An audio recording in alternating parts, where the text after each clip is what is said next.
吐了，侧过去，给他侧过去一点。这个孩子硬膜外血肿有中线偏移，CT 在这儿。CT 就看见大量的左顶部的硬膜外血肿，这恐怕得156，大于15毫升就需要手术了。到我们这儿的时候，就是左侧的瞳孔散大的这种状况，就是我们讲的脑疝啊，里边就等于是一个高压锅，时间只要一足够长，那脑子就坏了，所以要争分夺秒。小孩现在很重啊，意识都不清楚了，我们要赶紧给他做急诊手术。都怪我，我以为从沙发上摔下来也没什么大事，没想到是这么严重的。非常快嘎烂啊！来，抓紧时间开始了。现在就是争分夺秒了。核对啊。对血肿清除，左侧的。空钳子给我。他不血现在，来，快点呀！好，来，非常好。像这种硬膜外血肿，最关键就是要快，台上开颅，抓紧一切时间。我们这是要命的事儿啊！只要你做得快，愈后就好。当时摔的时候是1点半，表面上没有哪里出血嘛，然后差不多3点的时候他就呕吐了。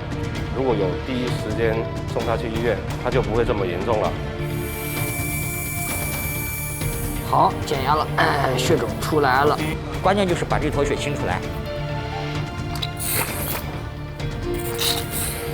最后应该还行，只要我能够快，要是慢了就不行了。然后好，血肿清完了，然后出血点也找到，也止完了。好，进来吧，手术做好了啊，都顺利的。他现在是有开颅了吗？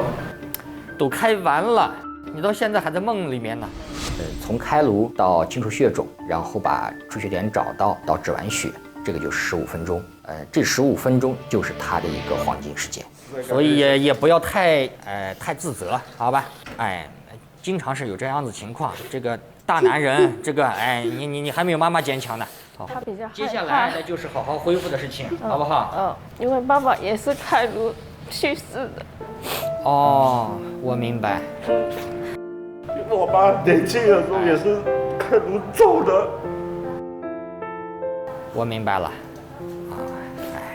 太感谢了，不客气，不客气，不客气，好不好？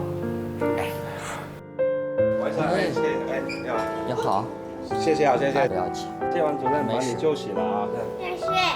哦，不客气。